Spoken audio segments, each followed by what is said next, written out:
Hello and welcome to the Klassiki Podcast. I'm your host, Sam Goff.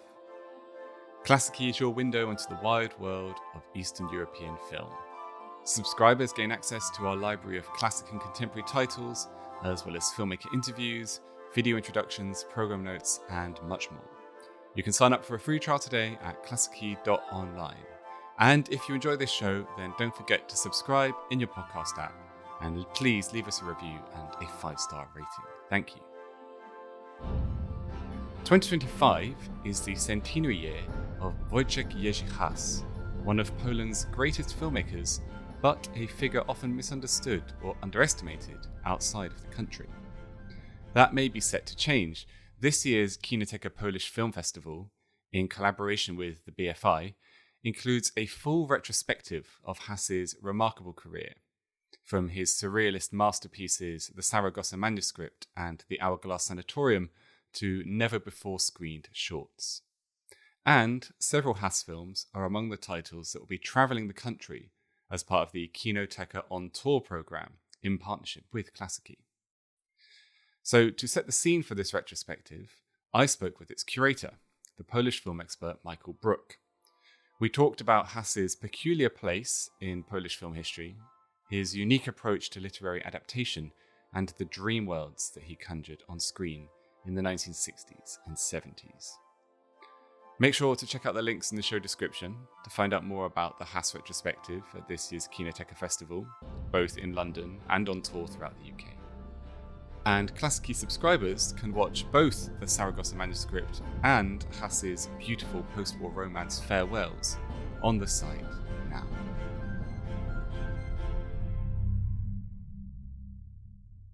Michael, thanks so much for joining us to talk all things Wojciech Jerzy Has. No, not at all. Thank you for inviting me.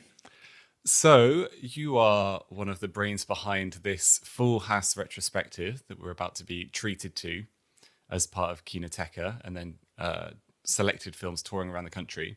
So, I guess to start with an initial question, why Has and why Has now? Well, there is every reason for doing a complete Has retrospective generally, because he is a really major figure in Polish cinema, but much more highly regarded in Poland than abroad for various distribution reasons.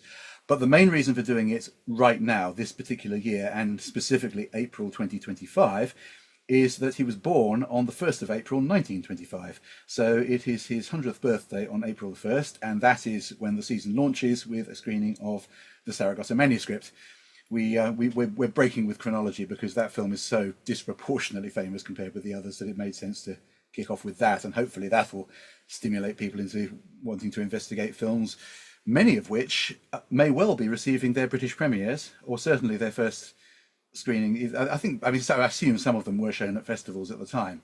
But as far as I can make out, only 4 ever had commercial distribution in Britain, and that's out of 14 in total. So, as you mentioned, he's a major figure, but he is a figure who is much more highly regarded and widely known and appreciated in his native Poland than he is in Anglophone spheres.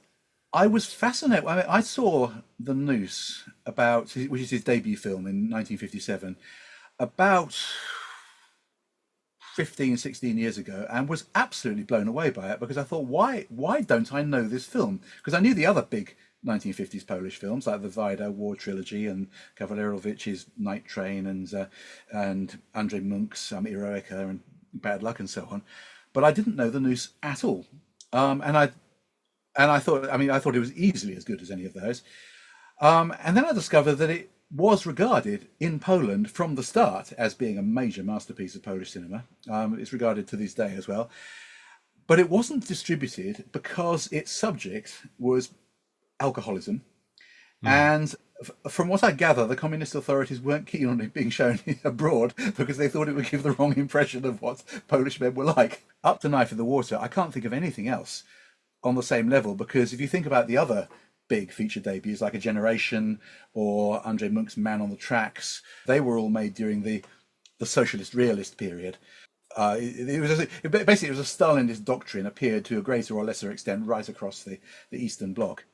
And in Poland, it affected all cultural products from 1949 to 1956, and they all had to present a certain view of the world. The heroes had to be morally upright, and the heroines had to be, sort of stand by their man, and the villains had to be absolutely unambiguously villainous, and the message had to be sort of fair, very simple stories that anyone could grasp, ideally with an explicitly pro-communist Marxist message.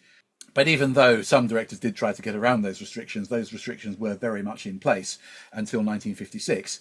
And so Has was lucky with his timing in that there was a cultural thaw in when Władysław Gomułka took over as the sort of Polish leader. And that led to an explosion across the board in Poland of sort of creativity. It was a culturally an incredibly exciting time.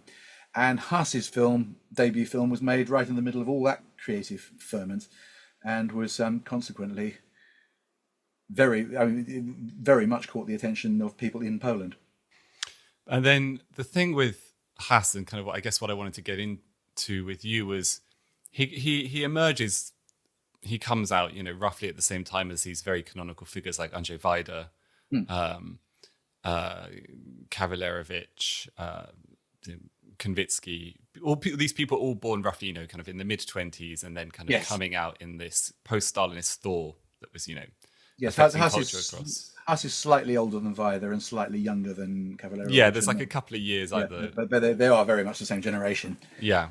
And he is, at least at first, he's kind of always listed as a member of what's known as the Polish Film School. Yes. This kind of post-Stalinist movement spearheaded by Andrzej Wajda, that kind of reinvents a kind of new wave that reinvents Polish cinema in this post-Stalinist, post-war period. But Has is not really considered part of that canon, and he quite quickly distinguishes himself from the rest of his cohort there. So maybe could you just... Where does he sit in the Polish Film School, and why is he different? What's the elevator pitch for Has in particular? Well, a lot of the canonical titles in the what's called the Polish Film School were made by the Kada Film Unit, which was run by Jerzy Kawalerowicz and Tadeusz Konwicki as a literary advisor. So that includes films like Canal and Ashes and Diamonds, and Munch's Eroica, and Kawalerowicz's own films like Night Train and Mother Jane of the Angels and so on. It does not include Has's films, which were made for the Camera film units run under Jerzy Bosak. So he's apart from them in that sense. But he's also... I think the other directors, and again, this is simplifying things enormously, but they were after some kind of they were still very much interested in a sort of classical approach to filmmaking. It's not, for all the innovations of films like Ashes and Diamonds, they're not new wave films in what we understand, in the sort of French sense of the term. They're not particularly, aside from Zbigniew Cybulski's acting, which really was revolutionary for Polish cinema at the time. Cinematically, it's much more recognisable and accessible. I guess I was new wave without capital letters, was lowercase new wave was how I was using it. Well, it's interesting because the Poles arguably had a new wave before the French and before the British, Czechs and so on, but it wasn't called that at the time. Actually, I do think there is quite a bit in common between Has and Wajda. They both have a very visually baroque, sort of quasi-surrealist sensibility. Louis Buñuel was a fan of both, which I think is quite telling. Interesting. I think he recognised a kindred spirit. And you look at a film like The Noose, which is very much, it's overwhelmingly one central character played by Gustav Hollerbeck in an absolutely riveting performance. It's not quite expressionist, it's not quite surrealist, but it's not remotely realist either. So, as I say, Wajda was going down that route as well, but I don't think quite as overtly as Has did. Someone like Wajda, I guess, is so well regarded as kind of as a chronicler of Polish history and having this kind of sociological eye.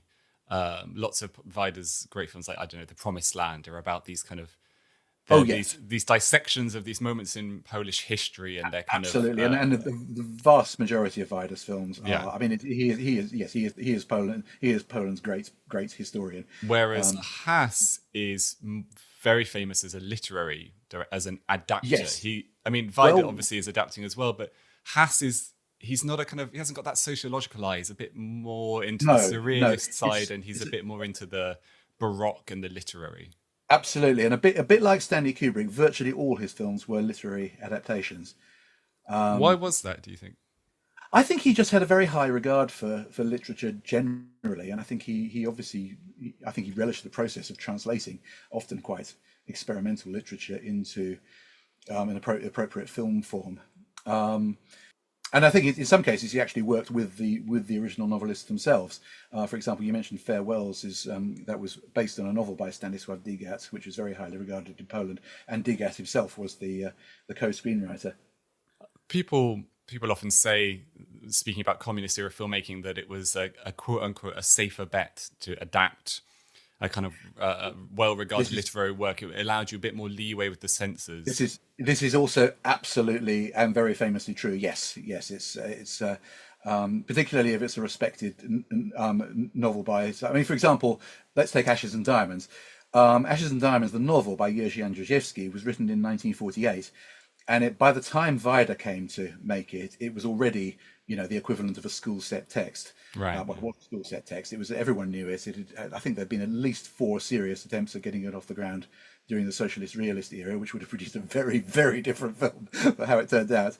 And this game of sort of pass the parcel Vida ended up with it. And yeah, you do get these. You get these literary. Canonical literary figures and slightly pushing the envelope filmmakers in these kind of strange symbiotic relationships in Eastern European film. So was Has a liberty taker then when he got his hands on? Because what's so interesting about him is that, like you say, almost all his films, 14 features, I think you obviously know this better than me. I think they're all literary adaptations, aren't they? I think there's one that isn't, but I think it's not clear whether it was published as a novella. Okay. After the film was made, or whatever. So, but yes, the overwhelming majority, absolutely, including all the main. What's so interesting is that the range of literature is so, one can imagine someone kind of ploughing the same furrow of yes. types of genres of literature from certain periods. But he's going back to he's going back several hundred years. He's adapting things from published, just recently when he's working. And across all sorts of different styles. So, is he a liberty taker? And is there a Has touch that transcends this? I think there is absolutely a Has touch. As for being a liberty taker, I'm going to have to confess that I haven't fully read any of the literary sources, which I do fully intend to before the season starts.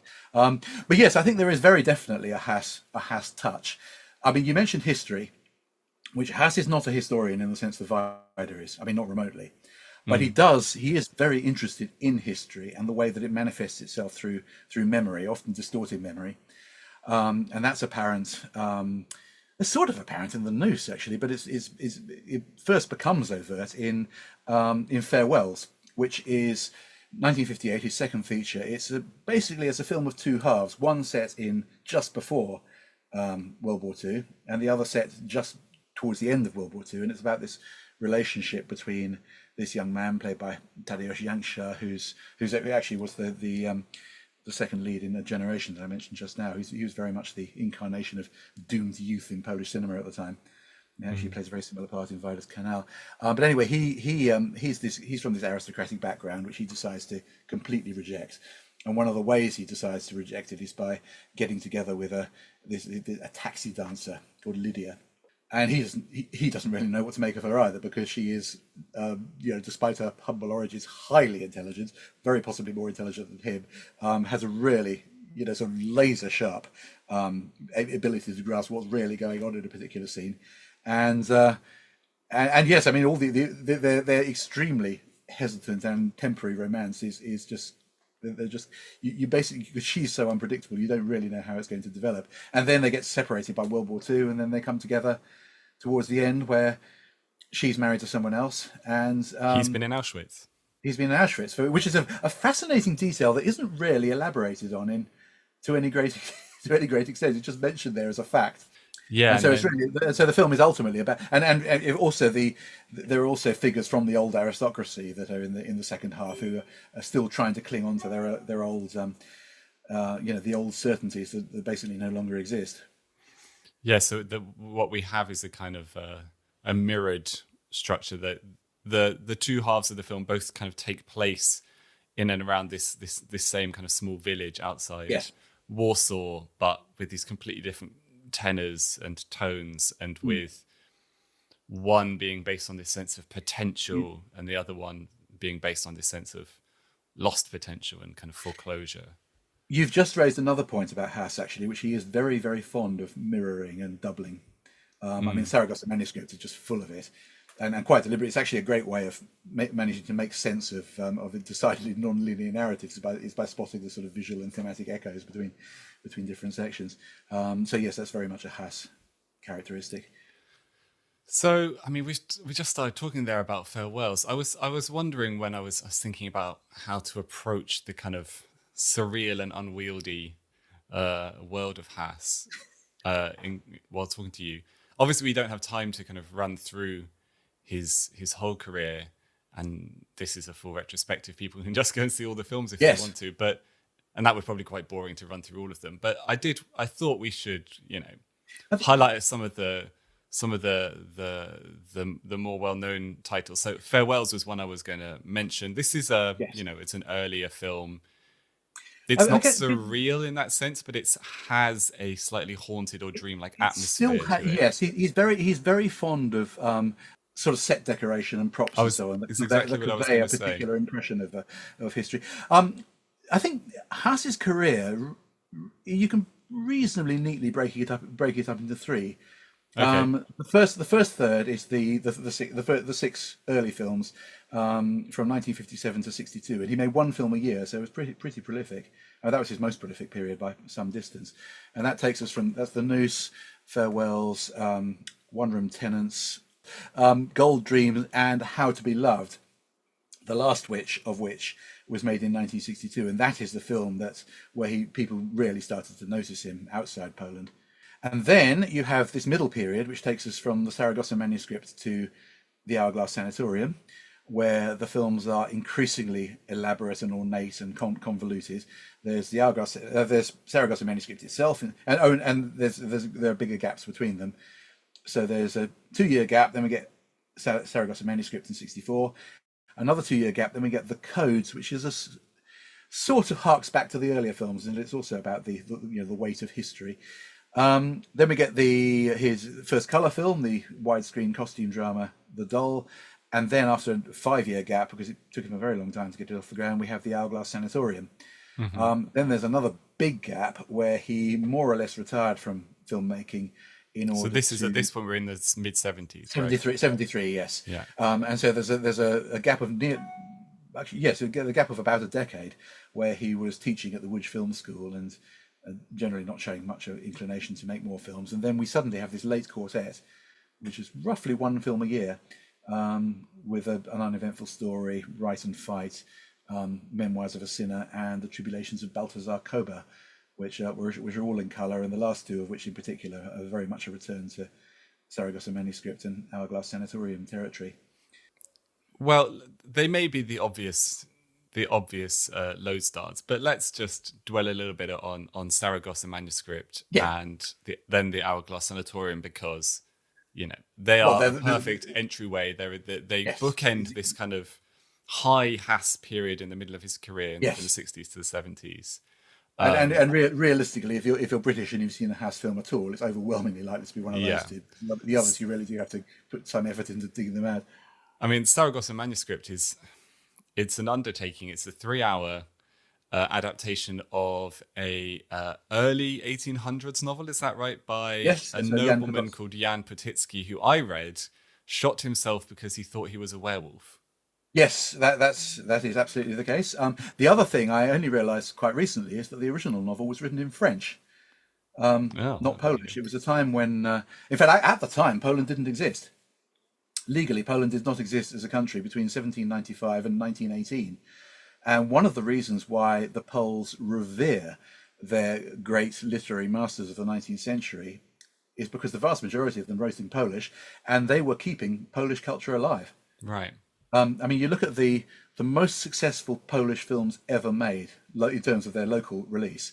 They are overwhelmingly they're adaptations by people like Henryk Sienkiewicz and Bolesław Prus, who did Pharaoh, and people like that.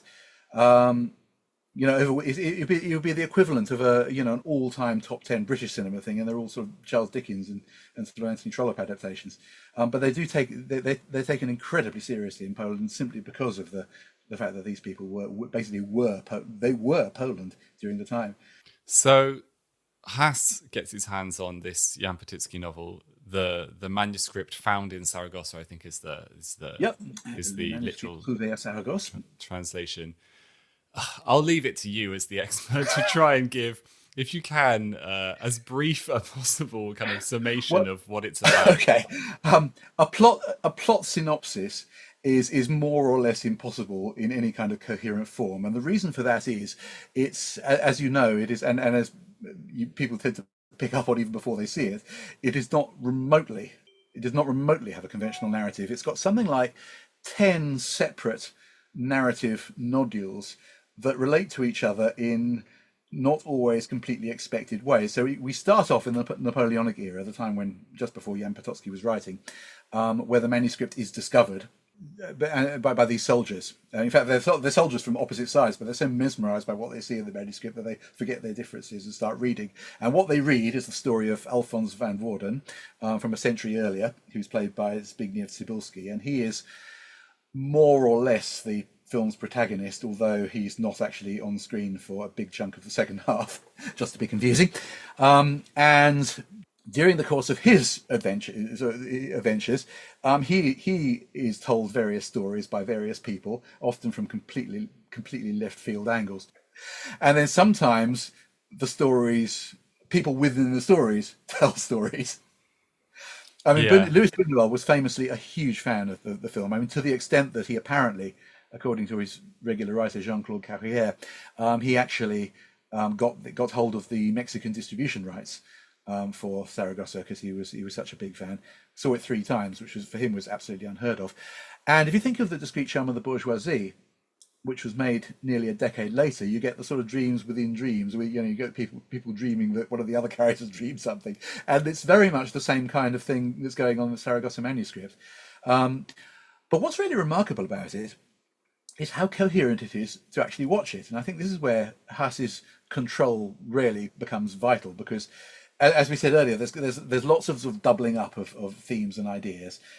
So when you jump from something that's happening in one century to various completely independent characters from another, you can actually work out more or less what's going on. He's very fond of setting up sequences and then pulling the rug out from under expectations. And then there are sort of comparisons between different forms of religion and sort of Kabbalism and so on. And it's all this sort of wonderful. It's sort of, I mean, people use the word hallucinatory, which I think is entirely appropriate, but it doesn't feel that when watching it. It does. In the same way that Buñuel's films do, it's sort of surrealist in the sense that it's sort of, there is a weirdly coherent dream logic to it, even when things don't actually make rational sense. But it's a very hermetic logic. Oh, yes.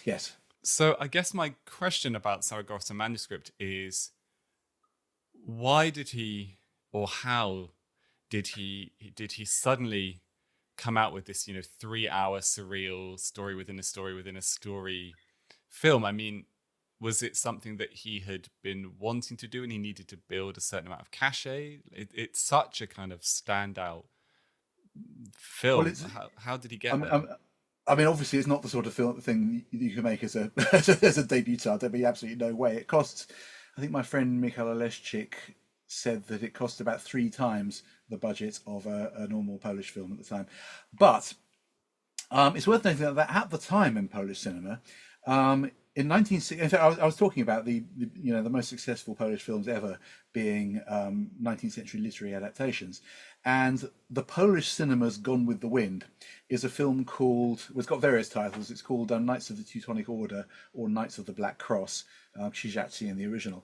Came out in 1960, directed by Alexander Ford, and it was Poland's first ever widescreen colour, sort of really huge scale historical epic.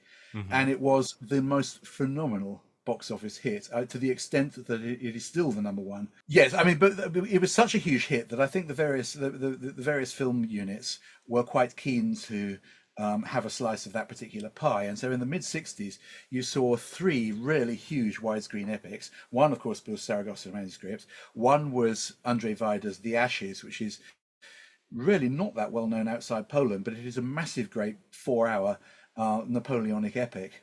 And then there's Jerzy Kavalerovich's Pharaoh, which again, another really, really huge scale film.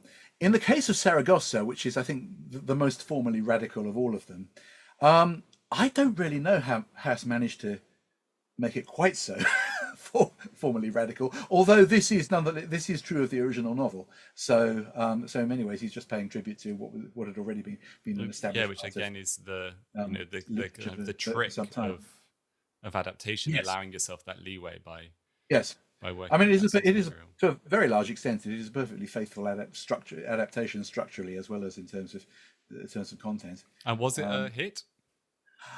It wasn't as big a hit as as Pharaoh, which was like one of the most successful Polish films of all time. But it was the film that's really made Has's international reputation. Sure. As I said, How to Be Loved was in the vanguard. That was the film that really where he really started to be noticed as one of the more interesting of the new generation of Polish filmmakers. And of course, Saragossa manuscript had various champions over the decades. And I've mentioned Luis Buñuel, who was a huge fan. More recently, there's been Francis Coppola and Martin Scorsese, who have both. In fact, Scorsese actually was involved with distributing it in the restored version in the US. And a more surprising fan was the Grateful Dead's Jerry Garcia, who was obsessed with the film. I've read about Jerry Garcia actually helping with its restoration in the 1990s when it had pretty much fallen out of distribution. So there is a kind of 60s hallucinogenic. Yes, it's very much yes, absolutely, and I think it very much caught that particular vibe. So, I mean, I'm aware that we are skipping over a lot of great and extremely worthy films to talk about the ones that people may already know about, but I have to ask about the Hourglass Sanatorium. Yes, partly of course, because it's the other one. It's the other one that's been relatively easy to see. Well, so it's at the forefront of my mind because our friends, the Quay brothers, have just released their long gestating take on the same source text, and listeners can listen to that the first episode of this season of the Klassiki Podcast, an interview with the Quay brothers about their new film. So this is 1973, and like you say, this is kind of the bookending this central period of Has's career, and it is. Yes. I mean, I would say again, you can tell me you're the expert, but it's the kind of apotheosis of this lush, surreal, technicolored, literary rabbit hole style that he is. It's interesting. You can't really imagine the early films in color. You absolutely can't imagine this one in black and white. The color is really very much a part of the overall texture. So it's just as a bit of context, it's an adaptation of story by the great Jewish Polish writer Bruno Schulz. Yep. Who was murdered during the Holocaust outside of the Drohobych ghetto. And it is nominally the story of a young Jewish man, played in the film by the great Jan Nowitzki, who travels to this titular sanatorium in order to visit his father, who may or may not be dead, depending on what day of the week you ask on. And we go from there. Again, all of which is absolutely true to the way Schultz writes. Yes, but this I'm going to be very interested to see the Quay adaptation, because I suspect it's going to be very, very different tonally, but equally legitimate as an adaptation, because you can't film Schultz straight. Equally hard to follow, I would say, but incredibly intoxicating. So, again, like we were saying with Petitsky, with Saragossa manuscript, a lot of what seems kind of radical about it formally is actually him being very faithful to the source material. Now, you can't do Schultz directly in that way because his language is so poetic and strange, but how does Has go about capturing this strange, magical memory play that one Schultz of creates? The most interesting things that he did, particularly given the time that the film was made, is that he really emphasized the Jewish angle. Yes. which in a way that was incredibly unusual in Polish cinema at the time. Hass was Because himself half now Jewish, or this is a very is this this is a a very good. controversial No, well, topic? it's a lot of the assumption has generally been that for someone who was so interested in Jewish subject matter, because it does find its way into other films as well, notably The Codes, the film he made after Saragossa manuscript, and he was interested enough in Jewish culture to learn how to read Hebrew, that kind of thing. It's a pretty serious delving. So it was generally assumed that he must have had some kind of Jewish ancestry, which appears not to be the case.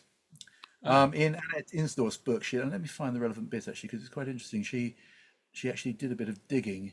Yes, here we go. When I returned to Poland in 2015, I was able to search in Krakow's National Archives.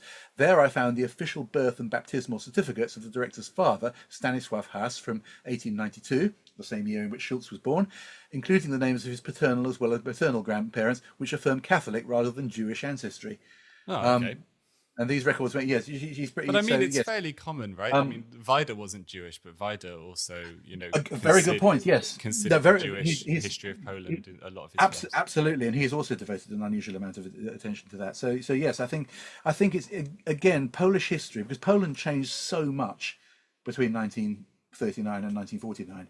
It went from being one of the most multicultural countries in Europe to one of the most monocultural, largely but not entirely, thanks to the Nazis, because there was a fair amount of what we would now call ethnic cleansing after the war, which is still a very touchy subject in Poland. But of course, this generation of directors who were born in the early to mid 1920s, they would have remembered pre-war Poland as teenagers, and so they would, so in trying to sort of recreate impressions of what Poland was like to them, the Jewish element was naturally a very important one. So yeah, it's. Again, these films are very hard. Should stop doing podcasts about films that are so hard to describe in words. But basically, our hero, Jan Nowicki, travels through a series of kind of dioramas, surreal dioramas, which are slightly absurdist renderings of memories of his own childhood. Yes. He moves through a series of landscapes and buildings, both ruined and not. He encounters and also this is a very important part of the visual style. They are shot in very, very long takes. Yes. So quite often, camera movements. exactly. Witold Sobocinski was the cinematographer. He was one of the the great camera virtuosos of Polish cinema. And so yes, quite often you're sort of moving between sort of different time and space periods, but in the same shot. Yeah, which also helps heighten the sort of generally hallucinatory feel. And yeah, I guess over the course of it, the sense you get is you do start to you key into the kind of symbolic language, and you realize that it's this kind of metaphorical journey through the memory of this man's life up to the point of his father dying, this hugely symbolic moment. Again, as with, actually, I think this one is even harder to synopsize coherently than Saragossa manuscript. Saragossa manuscript has a lot of events, but they all kind of I mean, there's a ton of plot in Saragossa manuscript. It doesn't proceed in even the remotely conventional order, and a lot of the links are sort of visual rather than verbal. But yes, with Hourglass Sanatorium, it is the closest he came to a purely surrealist film. I don't know if Buñuel ever saw it, but I suspect he would have rather liked it. Certainly, and it's I'm glad you mentioned the set decorations again, actually, because I'm thinking all the way back to what we were saying about his earliest film, something like Farewells, where even though they're quite kind of classically constructed films, there's a kind of busyness and a baroqueness to the set decoration that hints at what's going to come in his career. And then by the time it gets to the Hourglass Sanatorium, I cannot describe enough to people who haven't seen it. The sheer... Every set is dripping with so many details of decrepit buildings and vines and little props and strange neon lighting and mist and fog and elephants. It really is. Exactly. I'm glad you mentioned elephants there, and sort of mannequins and sort mannequins, of automatons and all that come to life. Exactly. It's so. What was it about the kind of populating the scene with all this physical detail that you think was so important to him? Well, it is. Yes, I mean, it is an attempt to try and suck us into Bruno Schulz's world, which is a world full of sort of weird tangents and symbols and sort of unexplained imagery and stuff like that. And it's an attempt to come up with a sort of visual equivalent of that, which of course the Quays are doing as well. But I understand they've gone down a somewhat different path, as we would expect. Actually, also worth mentioning, the other great Bruno Schulz adaptation is the Quays' Street of Crocodiles. Street of Crocodiles, which again is also very, very elusive in terms of its narrative, but is also similarly crammed full of fantastical detail. Yeah, I guess it's interesting, isn't it? Because it's something that is there in all of Hass's films, but then somehow with Hourglass Sanatorium it also matches up perfectly to the writer in question, and it's perfect, and it just pushes him into this pure dream realm of. Absolutely. I mean, it's a writer who I've almost certainly used Lewis Carroll as a comparison when writing about the film, but it is actually very much is very similar to sort of Alice in Wonderland kind of. It's a complete dream world, but nonetheless one that does make sense while you're watching it, even if trying to come up with a coherent explanation is quite calculatedly impossible to do. And then, of course, you already mentioned it, but of course, like I don't know what the right term to use is, kind of editorializes. There's a slight kind of addition at the end of basically an intimation of the Holocaust that befell Schulz and befell this multilingual, heavily Jewish Polish culture at the end of the film. And it's not rendered as anything kind of explicit. We don't really see any kind of Nazis marauding across the screen, but there is this vision of the collapse and destruction of this Jewish culture, which is very. I'm glad we don't see any Nazis marauding across the screen. I think Has trusts his audience. I mean, in fact, actually, Has throughout his career has been very much inclined to trust his audience, innate intelligence, not to need things spelled out or need any spoon feeding. But yes, as you say, there are absolutely unmistakable hints there that we were clearly intended to read. And how was that received at the time? Because it was always, what is today, but it was, especially in the decades after the war, it was, as I understand it, always a fairly controversial question how one was allowed to approach the question of the Holocaust in Polish film. Yes, I mean there have been great Polish films about the Holocaust. Starting very early on with the Last Step film about by Wanda Jakubowska in 1948, I think. And there've been other major. In fact, Has himself made The Codes, which I think is another key film about. It's about a father trying to find out what happened to his younger son.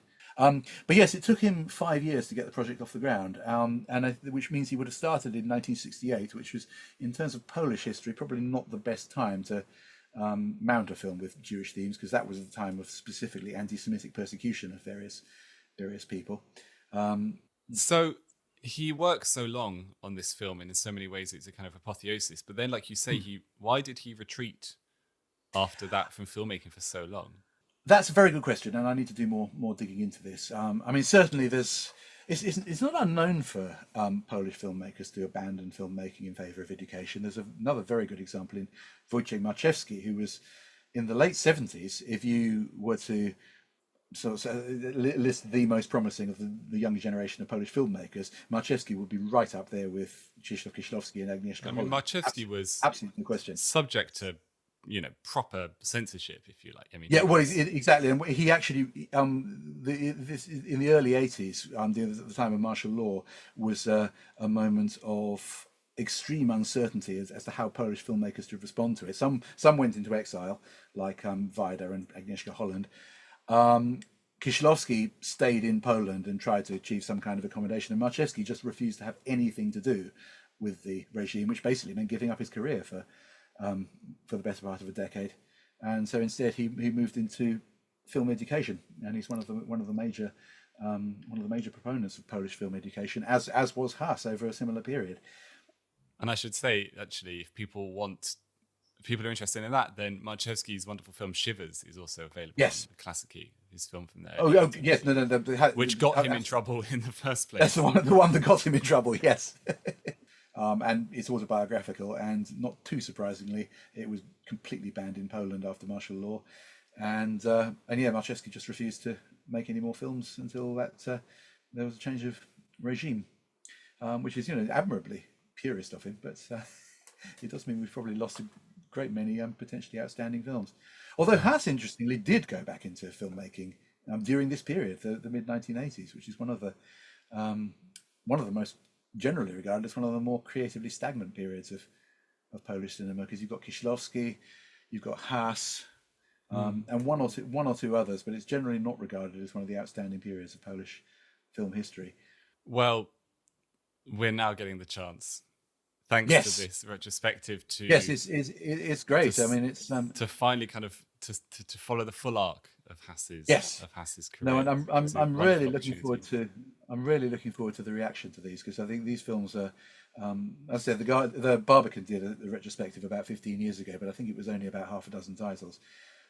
So being able to see everything, and even the minor work has something going for it, and the major work, besides Saragossa Manuscript and Hourglass Sanatorium, I'm thinking of films like The Noose, which is absolutely superb. How to Be Loved, which is kicking off the ICA portion of the retrospective, because I wanted them to start off with something really strong. That actually, How to Be Loved is a really absolutely brilliant film, and that's the one where people outside Poland first started to notice that there was something really interesting filmmaker. So I really, really recommend that one. But there are loads of others. Well, like I've already said, I've necessarily skipped over a lot of great titles, but the good thing for audiences is that you can go and see them, and you can see you'll be able to see Farewells and the Saragossa Manuscript on tour as well if you live outside of London. So can't recommend this enough. But Michael Brook, thanks so much for taking us on this long, strange trip with Wojciech Jerzy Has. Thank you for having me on.